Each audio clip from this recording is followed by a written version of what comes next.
Welcome, guys, to another edition of the Sndpodcast show on the Schmuck Sports Network. Steven here, Dan over there. Hey, guys, how's everybody doing? Fun-filled week ahead. Fun-filled week behind us. A lot of hockey. Congratulations to the Ravens and Niners for making the Super Bowl, but we'll talk about that next week. We got a fun-filled packed show. It's going to be pretty much a fun pack show. Pretty much we're going through anything Rangers, Islanders, and Devils. Steve has a big rant ready for us, ready to go about Nina Ryder. The Knicks and Nets played each other this week, and they're battling for the lead for the Atlantic Division. So it's going to be it's been a fun local week with basketball and hockey. Baseball is right around the corner, so we're going to be talking a lot about those two, the Mets and Yankees as well, but that's coming later in the coming weeks. Later in the show, we're going to actually talk about the future and how we're going to start interacting a little bit with the crowd. First off, I want to say thank you to everybody who has supported us. Yeah, absolutely. Thanks. It's been a long ride. We really finally stepping up. We're getting the right programming and everything finally. So thanks for bearing with us. You guys could have gave up on us very long time ago, but we're finally learning and we're right foot in the right direction. So that's good to see. As you all can hear, every week we get a little better gelling together. It's a work in progress type thing. This isn't just something we knew we wouldn't just connect right away. It takes time, but that's why we do the show every week for you guys, because you guys support us. Also, a shout out to Division 1.1. Yep, this week's song is by Submission. The song is called Submission. Off the album With a Vengeance, which you can get at cdbaby.com. Also, if you need some of the songs, you can contact us. There are other ways to get them out to you. One thing, later in the show, we will be talking about the future, so stick around so you guys can hear that. Soon we will be having call-ins and more guests for you guys, talk about a bunch of other things. I also like to give a shout-out to Keith and Joe. Yes, absolutely. Thanking them once again for putting us on their website. Coming to us with the idea. Check out the website, schmucksports.com. Yep. They're going to definitely have a lot of Super Bowl predictions and articles. I'm sure they already have a bunch of them up right as we speak. So go ahead, check those out. I'm sure Keith's going to have a Knicks Celtics article tomorrow morning. Something depending on tonight goes. Something Knicks, I'm sure he'll have soon. I know he just put a wrestling one on. We're not just the four major sports. We're every sport. Yes. That's right. It's a site by Schmucks for Schmucks. So enjoy the site. We're gonna have a nice show. We're gonna review the championship games, like Dan said. We'll do hockey. We're gonna do basketball. We also wanna start hearing from you guys a lot more, and we'll tell you how to get in contact with us later on. Absolutely. Still like our Facebook. Follow us on Twitter. We might make an Instagram, possibly. We might. You guys we'll take some photos of us while we're working. Post them. Put some funny sport photos on. Yeah, absolutely. We're growing now, so we're gonna be able to mature and post more videos and pictures, and it's gonna be a lot of fun. It's gonna be a lot of fun. Also, maybe we'll do later on a nice little blooper show. Yeah, we'll be the first to admit.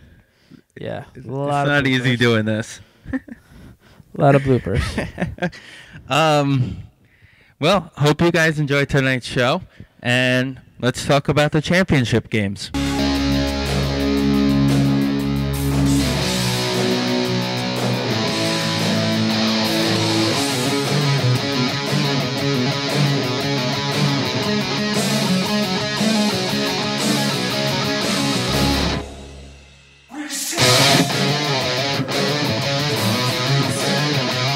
Hey guys, welcome back to the Sndpodcast from Schmuck Sports Network.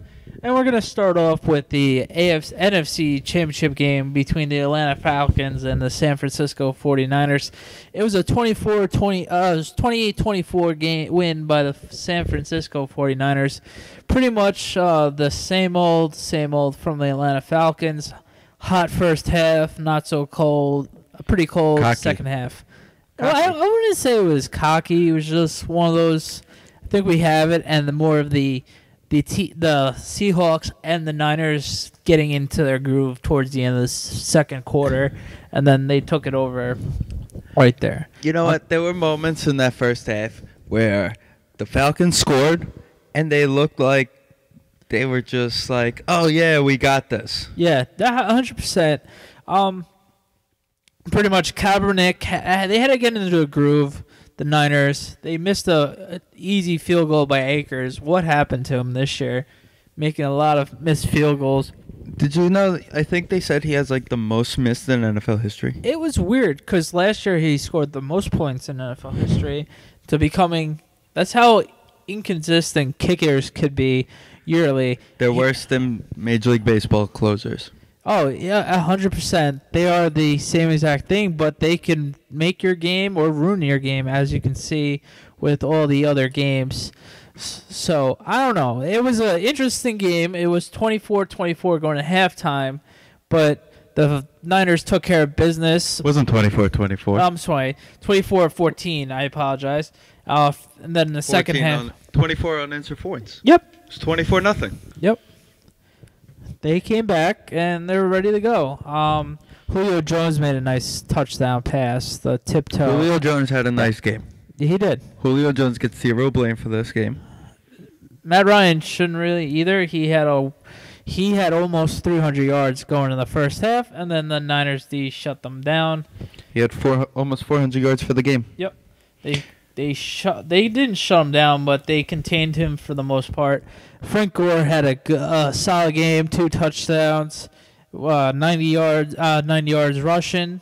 LaMichael James had 34 yards rushing, which was pretty impressive. They're finally adding him with the option offense.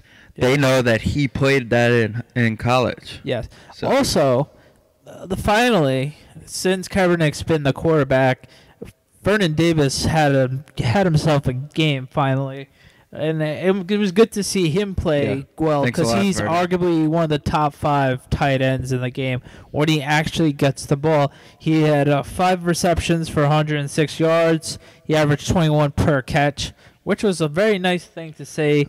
The Falcons were worried about Crabtree. Crabtree only had 57 yards on 6 receptions. So they showed that the week before. Atlanta gives up yards to tight ends. Absolutely. Had a career game. That's exactly what happened, and the Falcons should have studied. I don't know.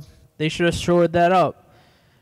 So it was an interesting game. It was fun. You kind of had that feeling the Niners took over the minute Matt Ryan fumbled the snap, looking away for a second, and whoop. There's the ball, and then the Niners took over. Then they scored the game-winning, what eventually was the game-winning, and then the Falcons had an 8-minute drive, drove it all the way down to their 20-yard line, and then they stalled on their red zone. So that was interesting. I'm sure if I was a Falcons fan, of course, I would have been upset.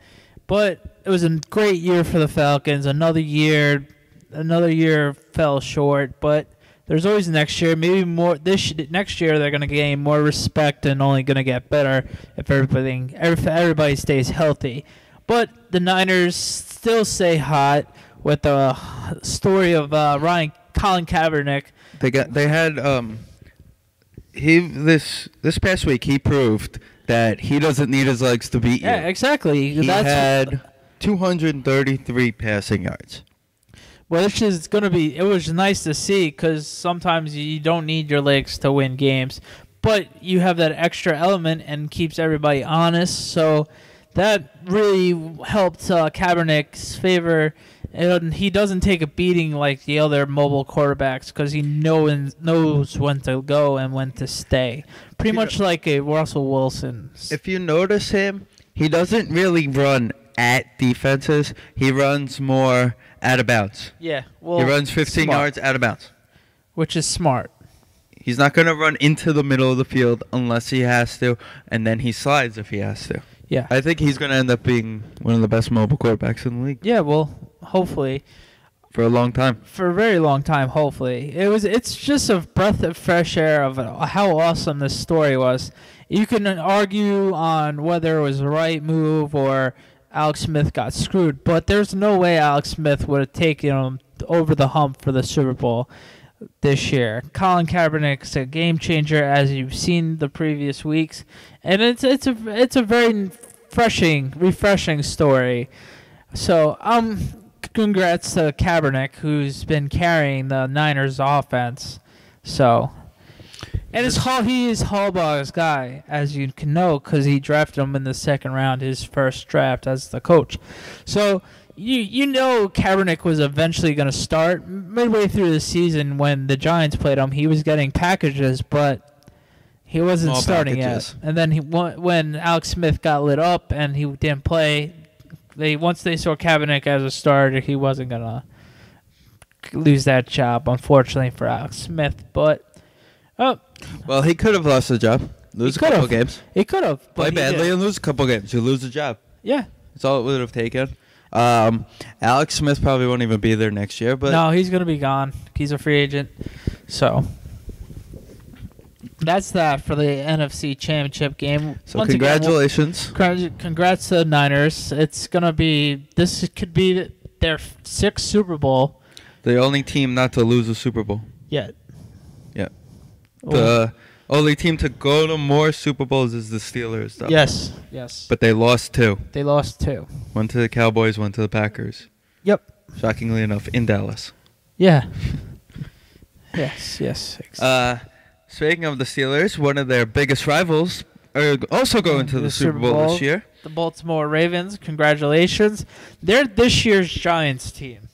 Oh, yeah. Got hot at the right moment. They've been good all year, but they had that little slump for like a week or two. And nobody expected this. And then they got hot against the Giants, ironically enough. Then they've been riding through this for the remaining of the year so far. They've been multiple point underdogs the last 2 weeks against the Broncos and the New England Patriots. Joe Flacco is the second quarterback to beat. Fun fact of the night. What? Fun fact of the night? Oh, fun fact of the night. I'm sure everybody heard of this already because it is Thursday. But him and Mark Sanchez are the only 2 quarterbacks in a single playoff year has beaten Tom Brady and Peyton Manning back-to-back weeks on the road. 2010 playoffs, by the way. Yes, that's wild card in the divisional round. Very, very awesome fact, and it's very interesting. Like, I'm very happy for Baltimore and their fans. I'm really happy to see Ray Rice and guys like Ed Reed. I could really care less about Ray Lewis. He needs to. Good for him that he's going out on top, most likely. But I'm more happy for the guys who have never been there before, like Ed Reed, who's arguably the best safety of all time, and he's finally getting his due. And Ray Rice, he's a local boy from New Rochelle, and I've watched him in Rutgers, so I get a good rooting interest with Ray Rice. So I'm very happy. Who else deserves it on that team? Anquan Bolton. Yes, he had a great playoffs again. Another great playoffs. This is his second Super Bowl because he won with the Cardinals a few years ago when they lost to the Steelers. Barely lost. Couple seconds. Yeah. The Ravens earned this win. This is going to be a fun Super Bowl.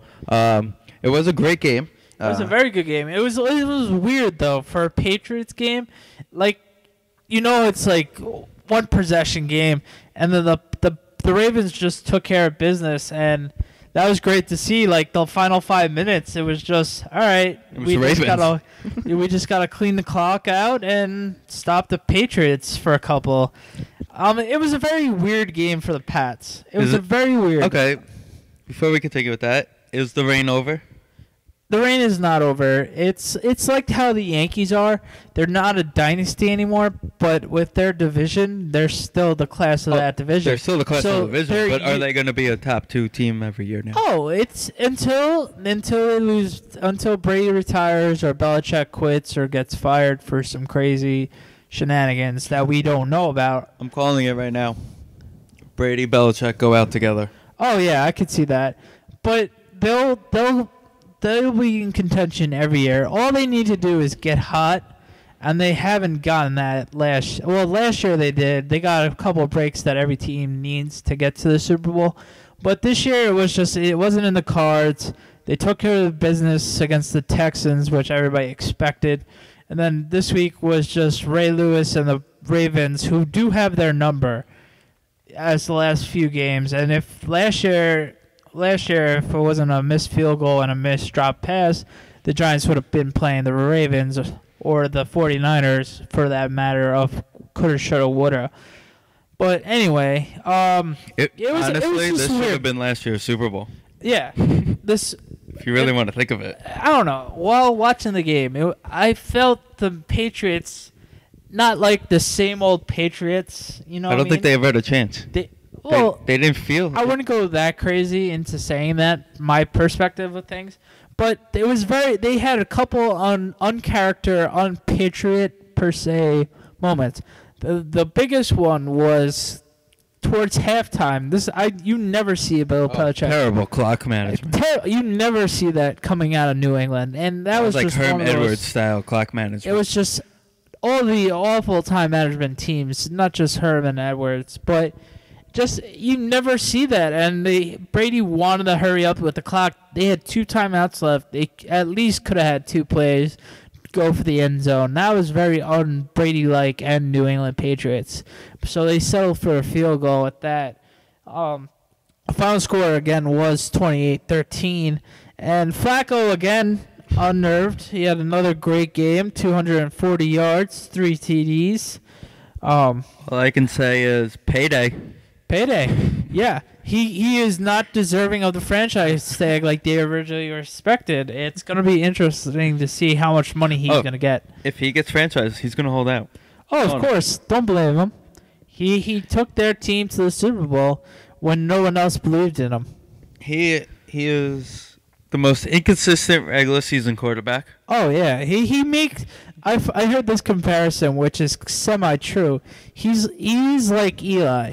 He really is. He's so definitely calm and cool, collected to the extreme. If he wins the Super Bowl, granted it's not counted as a road game, he will next year, the next time he's on the road, he will be the most winningest quarterback on the road in NFL history. Playoff history. That says something. With Eli. What? Tied with Eli? Yep. No, it would be 9. I think they both have 9. Eli has 9. Hold on. No, 2 Super. No, Eli he's has only 8. won what? 3. Eli only has 8. That's right. Because the Super Bowls don't count. Right, the Super Bowls don't count. Actually, hold on. Division. Wild card division, NFC Championship division. Eli only has 5. Eli's only won 7 playoff games. 7. Wow. Yeah. 7 playoff games. Eli's almost won as many as his brother in the playoffs. Yeah. Yes. That's sad. That's on the road. Yeah. Just on Eli has 8 overall. Yeah, 1 home playoff win. Yes. It's the Falcons. The 2 other times we got destroyed. Destroyed by the Panthers and Eagles. All right, we got to stop ranting about the Giants. Everything we talk about compares to the Giants. Anyway, yeah. Flacco has 8 road wins right now. And that's pretty impressive. Also, what's impressive is every year he has won at least 1 playoff game as a pro. 2 as a pro. So he just has ice, water in his veins during clutch time. Once again, also, we're sorry jumping around, Pierce had more yards than Ray Rice again with 52 yards. It's Ray Rice is more of the all-around back. Pierce is the give him the ball and let him just go. Yeah, Torrey Smith had 69 yards receiving. Anquan Bolden had 60, but with 2 TDs. So it was nice to see. Ray Rice had a touchdown, though. The rushing yards weren't as good as Pierce. But Pierce, I like Pierce. He's a good change of pace back and nice, refreshing. Give Ray Rice some rest and energy because he does take a beating with his size. But he is the man. He's my favorite non-giant in the league. So congrats to the Baltimore Ravens. It's going to be a very exciting Super Bowl. Next week we're going to be talking about it more in depth. We just don't want to bore anybody back-to-back weeks about the Super Bowl. So congrats to the Niners, congrats to the Ravens, and see you next week about the NFL. Resist. Deny. Resist. Deny. Resist.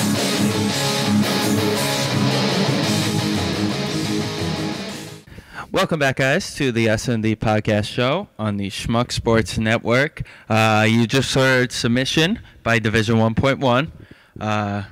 Check them out, cdbaby.com. Also, check out their Facebook page. There's a link on our Facebook page, the YouTube page. Scroll down to the comment section.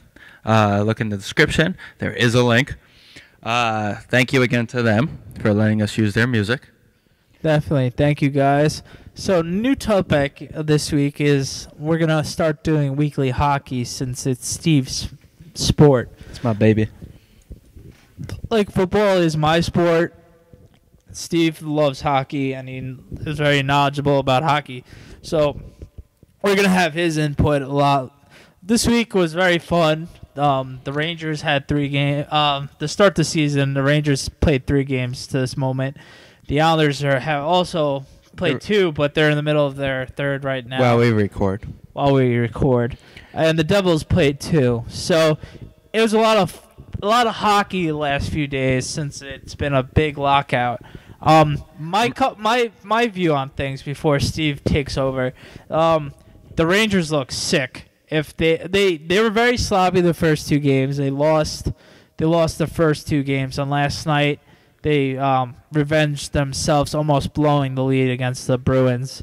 And then Gaborik scored a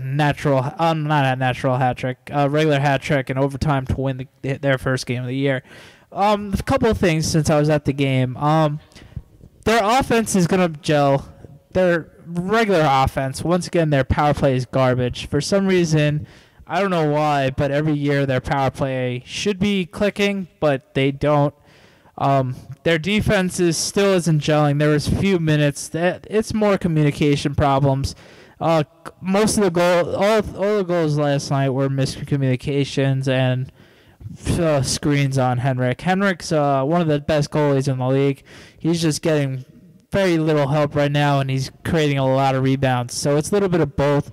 Once they shore that up, they're going to be one of the best teams in the league and contend for the President's Trophy. Even though it's a the fans need to realize it's the first week. It's basically the second week. Guys like Lundqvist have been on skates since last June. Well, Lundqvist was playing in Sweden, so he wasn't playing. He wasn't playing? No, he was just he went there. He was quote unquote training and watching his son. He just had a baby, a son, daughter. I don't remember. Daughter. I'm sorry. So really, that's all he's been doing since the season ended. So fans got to realize it's the second week of being on skates after a long layoff. He needed to stay in shape. Give it another week. He's going to be Henrik Lundqvist. Yeah, he gave up 7 goals in 5 periods to start the season, but you know what? Honestly, relax. Watching majority and watching highlights for the minutes that I didn't watch, they're all mostly rebounds and just shitty defense. So that's going to come around eventually. The Rangers do have the whole a solid thing's going to defense. come around. The fans got to realize that. For the most part, sitting there last night. People are jumping off bridges already. It's 3 games in. It's basically preseason. Yeah. Granted, it's a short season and every game means something. You still got to relax. You got to give these guys time to gel. See teams like Edmonton, their entire top 6 offensive players all played together in the minors. That's amazing. But like with the Rangers, like for example, their first line of offense is amazing, with Brad Richards as the center, and Gabrick and Nash as the wings. That's unstoppable. That is, if they keep that line going and intact the whole entire year, very few teams are going to be able to stop that line. That line is just ridiculous. They had their way all night long last night. All night. The problem's going to be the secondary scoring. If that line's going to be fine. Yeah. But like last night, they scored 3 goals. What, that line had the first 2? I don't First remember. 2, then Pyatt scored a goal. Yeah. And then Gabrick on the breakaway to win the game.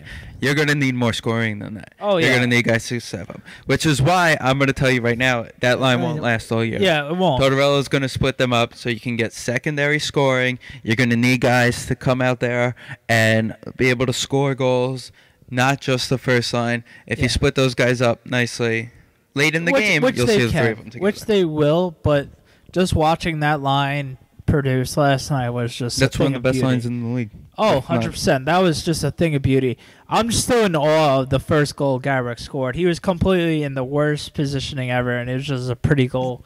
Tapped it in. Devils are 2-0. Devils taking care of business. They beat the Islanders opening night, and then they shut out the Flyers at their home opener. Marty's being Marty. Marty's being 1999 Marty Brodeur. And the Devils, like always, find a way to score a couple goals, and just sit back on the blue line and play defense. Back on the blue line. So, typical Devils. And now it's the Islanders. They're 1-1 at the moment. They're 3-3. Oh, 4-3. Gabrick with a blast there. Wow, that was. Now that's breaking news. Now at the moment it's 4-3. 9:02 Thursday night, by the way. Thursday night. 4-3 Islanders. That was crazy. And since we're giving updates, the Rangers are tied at 2 after 2 periods. Yes. Anyway. Wow, that was a shot. Yeah, that was, as we were saying, that caught me off guard. I apologize. Anyway, the Islanders looked great on Martin Luther King Day at their home game against the Lightning. Gabrick scored a pretty goal. Matt Martin, Sydney Esiason's boyfriend. A little weird. I'm going to get Rumor. No. Nothing's proven. Oh, lies. Anyway, had a nice goal the other night. I unfortunately didn't get to watch opening night. I'm sure it was pretty much a normal Devils win. Ugh. Shut down the Islanders. They scored the first goal in the first period, and then the game's over, right? Yeah. All right. We've been to enough of those games that I know without even watching. Marty Brodeur just played like Marty Brodeur. Right. He looks like a young Marty Brodeur again. But like I was saying before, teams just have to be patient. Everyone's just trying to get their legs under them again. No matter where players went, Russia, Germany, some players went, a couple guys went in Australia, all over Europe. NHL is a different beast. Yeah, it's a different animal. It's a lot slower compared to the game in Europe. The Russian game, there's no hitting. Russia. That's why they're pansies. Yeah, that's right. I said it. They are. They are.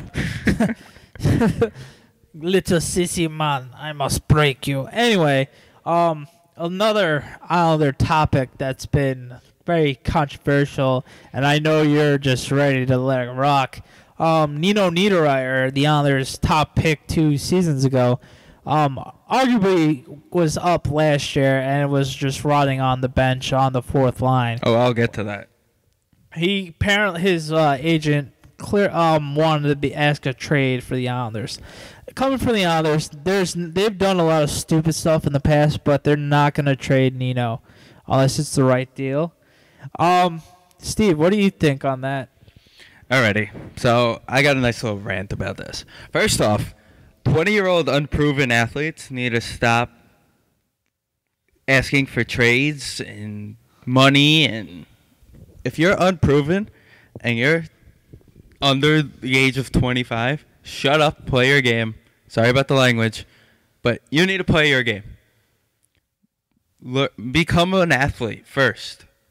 Granted, Nino was a top 5 pick. I understand that. But the reason the NFL had a lockout last year, the biggest reason, was rookie contracts. Yes.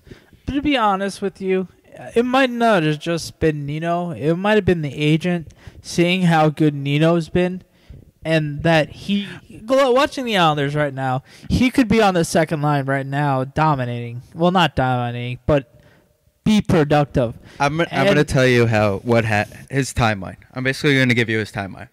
The rule in the NHL is players who have junior eligibility, who are usually 18, 19 years old, get a 9-game tryout. So basically it's 9 games, free of charge. If your team likes him, he plays the 10th game, contract year. If he doesn't, sent to juniors, no problem. Still has that 3-year entry-level contract. What happened with Nino was he struggled. He came in and he struggled. They gave him number 2 line minutes. He struggled. He also was hurt last year, right? 2 years ago I'm talking about right now. This 2 years ago. He was also weak. He was getting pushed around a lot. But like we said, Europe players get pushed around a lot when they first come in. He went to juniors and dominated. Yeah. So what they did was they offered him, and he said, come back and dominate in training camp. He dominated training camp. In the last couple of days of training camp, he got hurt. Pulled a hammy. Missed the first couple of games. Never was able to get in a groove. About a month and a half into the season, he got laid out, concussion, missed about another month and a half. He never was able to catch a groove last year, and it hurt the Islanders because they couldn't send him to juniors. Yeah. So they didn't want to bury him in Bridgeport. They left him on the bench playing 4th-line minutes. He played 5 minutes a game. No, you got to play him 15 minutes a game at least last year. So the Islanders messed up his development. But you know what? Now they're being smart about it. Does he deserve a shot on this team? Yes, he deserves to be up here. Second line minutes, maybe not. I wouldn't say second line minutes. By the end of this year, he would be getting second minute. Yes, because he would have to start his spot on the third line. He would have to earn his stripes, of course. He would be a third line guy right now. By the end of this season, he would be a top 6 forward on this team. No question about it. But I think that he was the best player on, other than Tavares and Molson. He was the best player on the ice last week, literally a week ago when we saw them scrimmage last week. Oh, no question about it. That's why he was mad. I can understand why he's mad. He's outperforming, and the Islanders are picking up guys off the waiver wire who is obviously not as good as Nino. It's just a slap in the face to him, but he has to earn his stripes. You know what? The thing that hurt him, which probably bothered him, was the fact that he wasn't even invited to camp. Yeah. Oh, 100%. But I understand where the Islanders are coming from. He's gaining his confidence back in juniors, but he at least deserved a shot. What was the worst case scenario? He comes up to he's dominating the AHL. I think he's got like 20 goals down there. I think he's top 3 in points on the team. But he deserved a shot. I think, like I said, what bothered him the most was he wasn't even invited to training camp. No. And that's what hurt. And you know what? You can't blame him for feeling bad about it, but he's got to realize he's 20 years old. But earn the respect, and then you'll get traded. You go to a team, they're just going to bury you also. All right, first of all, he's not getting traded. They already said they're not trading him. Of course. They're not stupid enough wasting a fifth pick overall. So he's going to be on the Islanders. The Islander fans who are getting pissy about him wanting to be traded, I understand why. He wants to get his minutes, and it's very frustrating. And next year, or hopefully somewhere middle of the season, he comes through, scores a couple big goals, and we're contending for a playoff spot, which would be nice to see for a change. Also, this season is a shortened season. It's a 48-game season. So really, bringing him up wouldn't really benefit. No. Especially if he's going to stay on the fourth line. And you're seeing this now with the Rangers. Kreider is going to be sent down. He had that nice playoff run, but he's still very raw. So it's going to be never played a regular season game. So it's going to be interesting to see how he does in Hartford in the AHL and get his groove back and hopefully come back somewhere during the end of the year or during the playoffs like he did last year. hockey fans just need to relax. Yeah. A lot of them are flipping out. Oh my God, we're not winning. Oh my God, we need to do this. We need to do that. It's basically training camp right now. You can't expect teams to just come out flying. Yes, every point's important, and you need to be flying right now. But you know what? It's such a condensed schedule this year that you gotta relax, and you're gonna have to really work at gaining your strength and your energy back, especially the older guys who haven't really played, who took some time off.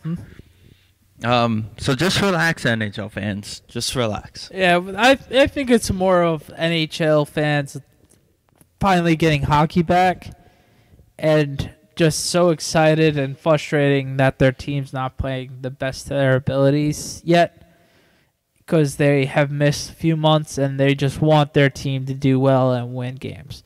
So it's understandable why they're acting like people are complaining, but it's okay. It's going to come around. I mean, the only fan base that should really be complaining right now is Winnipeg. And that's because they have to play The East Coast teams. They're playing the East Coast teams, and to make it worse, they have to go to the state of Florida 4 times. Yeah. And they also have to go to Washington twice. So right. It's not easy to travel there. It's a long trip. Those are the only fans that really should be complaining because they have the biggest trouble when it comes to travel. Yeah. But they're on an NHL team, so they're not really traveling like any other team. So it sucks, but what are you going to do? They're getting paid good money to play. So Actually, hockey players are the least paid I know, but athletes. I wouldn't mind being paid hockey player salary. Okay, so it's hockey season. That's all I know. It's nice to see like everything's back in the groove. The Knicks are on right now. Then the Islanders and Rangers are playing right now. We're going crazy right now watching 3 games at once. And I'm having a blast doing this right now while doing the podcast. So this was our hockey. We're both excited. The Rangers are finally waking up. The Islanders are playing decent right now. The Devils are just being the Devils. So it's going to be another fun week of hockey. How many games this weekend? I'm sure a lot. Yeah, a lot. I'm sure the Rangers are definitely the Rangers are playing Saturday against the Leafs. Islanders play Friday in Boston, and that's it for the weekend. Really? They don't play Saturday or Sunday? Well, they're playing tonight. You don't play 2 games in a row. Good point. They play Sunday. Okay, that's what I was gonna say. Who are they playing Sunday? Winnipeg. Oh, in Winnipeg? Yeah. Oh, okay. And then next week in Pittsburgh. Yay! Sydney, baby. No touchy. Nobody's allowed to touch him. Nobody's allowed to touch Sidney Crosby. It's in the CBA. Of course it is. Well, that was hockey for this week. Hope you guys enjoy. If you have a team you want us to review and go over and make a prediction about, please let us know. Write it on the wall. Tweet us. If there are players you want to know about, let us know. We'll talk about anything hockey.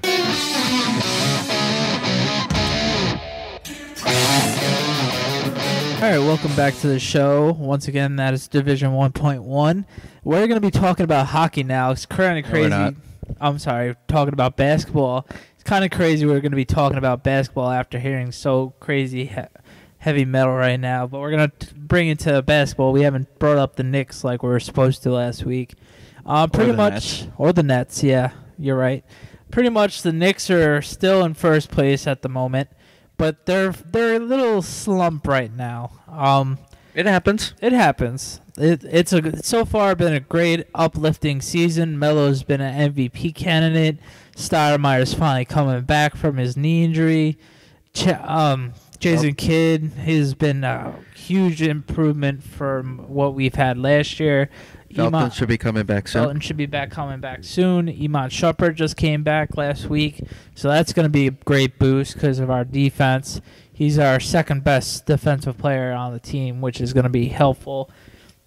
for guys who are not the best defense on could their team. Also go back to that 3-point guard rotation that they had. Yes, of course. Anyway, the Knicks have been playing good. They still got they're not really playing as great as defense as they did at the start of the year. Maybe that's because of injuries right now and the role minutes, and not everybody's getting tired during games, which isn't a good excuse. But the one thing I do have to say lately, the Knicks haven't beaten the teams that they should be beating, like against the Celtics or the Nets, like the other night. They're losing to teams that if they won, it would be double whammy. They're gonna win and add to the lead. Right now, going into half, the Knicks if we're recording on a Thursday, the Knicks are playing the Celtics right now. They have the lead right now against the Celtics. I'm telling you right now, this game is gonna be to the final second, and the Celtics do have the Knicks number. Hopefully the Knicks finally shut them down and take this W against the Celtics tonight. And it's a big game for them. Honestly, it's a big game for them. That's where the Knicks, they're the Knicks' biggest issue the last couple years. They're a good team, but they can't get over that hump. And tonight is one of those nights that we need to find a way to win, just to feel good about ourselves and just be able, hey, we beat this team, and hopefully when we play them in the playoffs this year, if we do play them in the playoffs, we're able to beat them and say, hey, on January 24th this year, X, Y, and Z happened. That's why we gotta keep it going. I love Woodson, and they just gotta take care of business. What do you think about the Knicks, since you've been watching a lot of them since the lockout for hockey? They're exciting. I think they're actually playing over their head. Yeah, kind of. Absolutely. They're playing a lot better. 2 huge wins earlier in the year against Miami. Yeah. One of which in Miami without Melo. Yeah, that was so far the best win of the season. And also the first game of the year, they dominated, right? They dominated. Since it was Sandy, we don't really remember that game, but yeah, we did dominate the Heat both times we played them this year. Actually, I lied. The best Knick game from this year was when we went to San Antonio the first week. The first few weeks of the season, and we were down by 15 points with 3 minutes left, and we came back and won. That was the best. That's when I knew that this year's Knicks team's different. They still have plenty of time taking care of business, and they just got to beat the marquee teams like the Celtics, and they got to take care of the division and shore up their D and keep on having. You got to win the games you're supposed to win. Yeah. Toronto, Detroit. And they're going to be playing a lot of those teams because the Knicks are done playing the Nets, and they have a few more games against the Celtics and everything like that. So I'm excited. They definitely keep my interest. They're definitely my third favorite team after the Giants and Mets. So I'm excited. I haven't felt this excited about a Knick team game in and game out in a very long time. So I'm very excited about this Knicks team. They're actually winning right now. Start of the half, up 2. I'm excited about them. They're bringing that thrill. There's nothing like the Garden when the Knicks are good. Yeah, absolutely. Every Knick fan, basketball fan, remembers Larry Johnson 4-point play. Oh, it's when the Garden's going for a Knick game, nothing beats it. There is nothing better. If you've never seen it, if you're a younger person and you haven't seen it, check out the YouTube video of Larry Johnson 4-point play against the Pacers. That is gonna forever until I've seen a Knick championship. That will forever be my favorite Knick moment ever. That moment that you see the high Garden. in the sky, when you just see the entire city. It looked like they had dominated. Like the entire city explodes. Yeah, it looks like they had dynamite in their seats and exploded. It's the Garden. It's the same thing for the Rangers. It's all about the Garden. But the Knicks have a lot of work to do, and they're gonna get hot again. I'm sure they are. Hopefully they pull out tonight's win because they need it. Pretty much the Nets are also on the Knicks' tails ever since they fired Avery Johnson. They're actually only a PJ couple games out. Clarissimo. Yeah, PJ Clarissimo has taken the Nets over, and They're actually half a game back. yeah, the Nets have taken care of business the last bunch of games. And they have only lost 2 games out of the last 9. So it's been very, very nice to see the Nets take care of business as the new team in Brooklyn. Brooklyn. Anyway, I don't like the Nets. People are too fake about being Net fans when they didn't I think support that's my the team. biggest problem with the Nets. People, I don't mind the team. I don't like Humphreys, other guys like that. But it's the fake fans. You didn't like them when you were across the bridge in Newark and the Meadowlands. So you can't act like you're the biggest Net fan. The way I see it, over the summer, you basically saw 3 groups of Knicks fans. Yeah, You saw the diehards who stayed, like us. like us. You saw the guys who were like, "Oh, you're a Knicks fan? I'll be a Knicks fan, But I'll like the Nets. but I'm gonna like the Nets." And then you saw the, "Hey, I'm gonna bust all my friends' balls by being a Nets fan." Guy. That and they're the nice pick, brand new team in Brooklyn. Jay-Z owns part of the team. It's gonna be Jay's team, and it's nice. I like that there's gonna be a growing rivalry. There isn't really that net input yet, but it's still there. So it's gonna be nice. I went to the second Knick Net game in Brooklyn, and that was fun. It wasn't. The Net fans were talking, but after a while, the Knicks took the lead. It was over, and it was nothing better than that. The Knicks are actually playing very well, like we said. Yeah, Um, that's what's gonna be the key for the Knicks-Nets rivalry. Is both teams are gonna be good. Let's be fair. When the Knicks are good, the Nets have been garbage. And vice versa. When the Nets had that little run, the Knicks weren't good at all. I think they said there's only been like 1 year where both teams made the playoffs. Yeah. So it's not a rivalry yet, but years to come, when it's the Battle of the Boroughs, it's going to be a fun rivalry. You know what will make it a rivalry? Second round matchup. Well, yeah. Playoff matchup, we'll do it right away. No question about it. I think it's going to be really exciting, especially because Boston's getting older. Boston's getting older. Yeah. For example, the Nets are third on the list of my hatred list. Not hatred, but dislike list. I hate Boston and I hate Miami. And I don't like the Lakers. I'm so happy the Lakers are not doing good this year with D'Antoni. It just proves to you. He's a good coach offensively, but for some reason, it's not clicking with Kobe.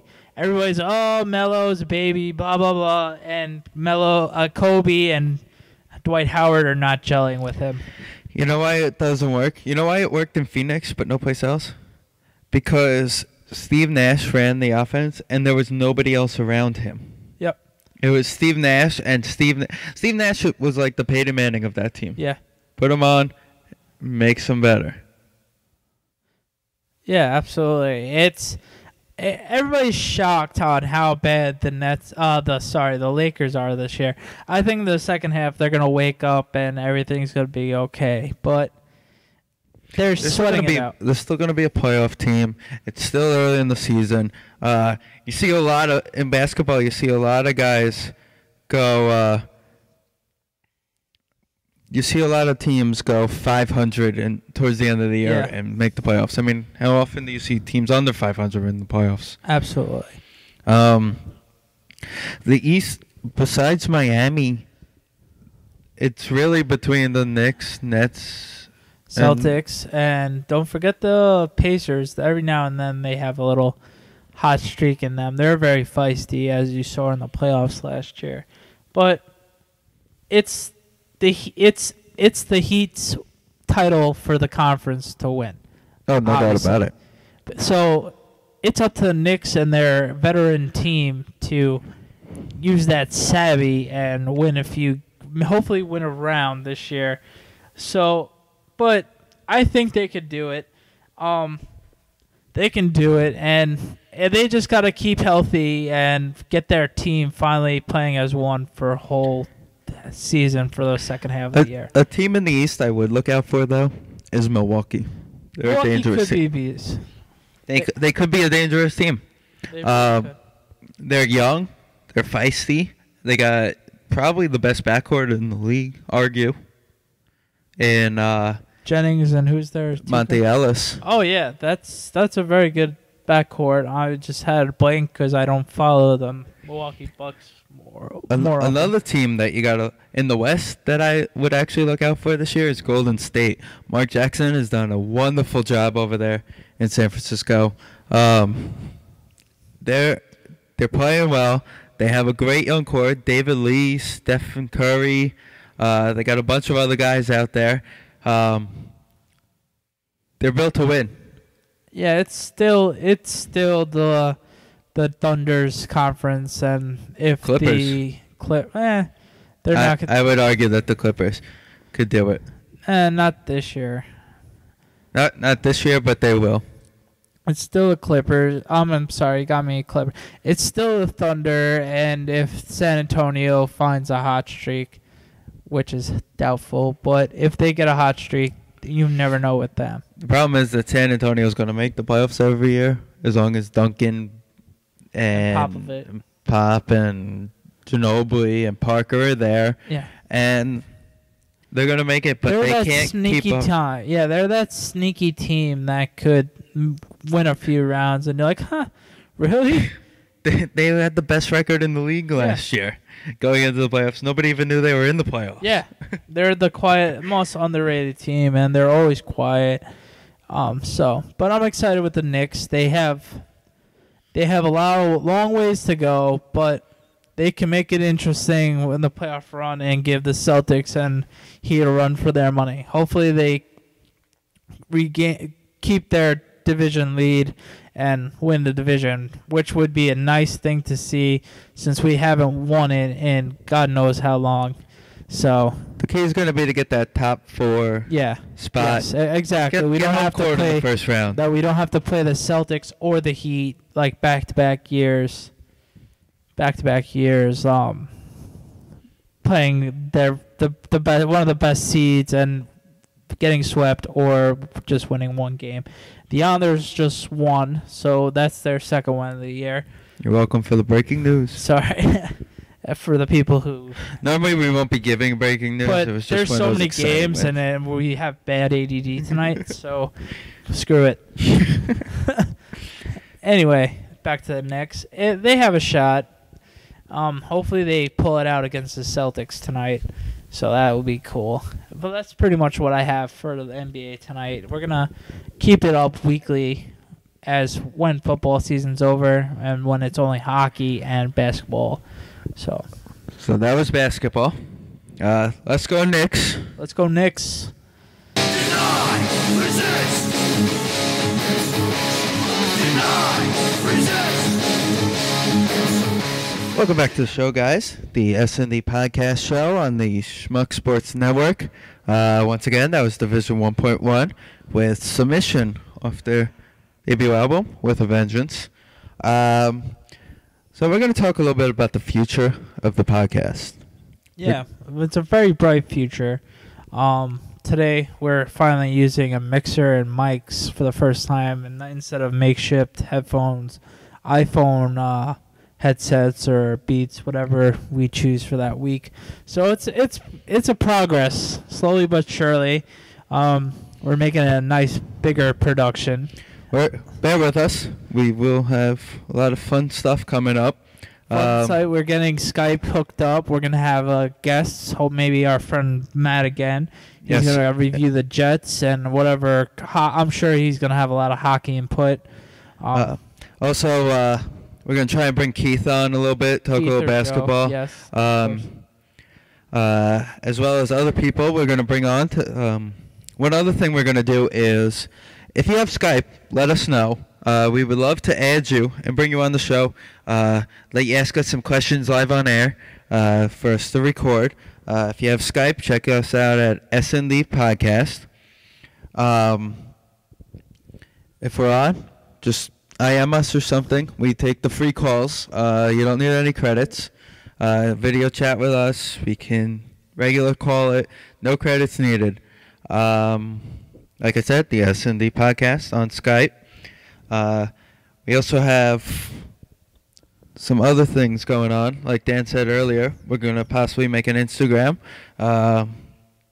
so you guys can actually watch us on some things. Like we'll post photos while we record and stuff. Or when we're at games, because Steve's going to be at all the Islander games. For the most part. I go to a few Nick games, maybe a couple more Ranger games or Islander games. So it's going to be fun. We're going to keep it active. A few funny pictures here and there, goofy before the show or whatever. Just be interactive. Especially we keep on being active on Facebook and Twitter. So we would also love to hear from you guys. Please feel free to Facebook message us or tweet us or Facebook wall post, anything. Even the comment section on the page. Please let us know how you guys feel about the show. Anything you want to see. Tell us the teams you want to hear about. Anything basically. If there's a certain topic you want us to talk about, let us know. We are here. We're ready to talk. That's our show this week. Hope you enjoyed this week. Catch you guys next week. Have a good week. Enjoy, guys. Sndpodcast is in no way affiliated with, associated with, produced, or endorsed by the National Football League or any of its affiliates.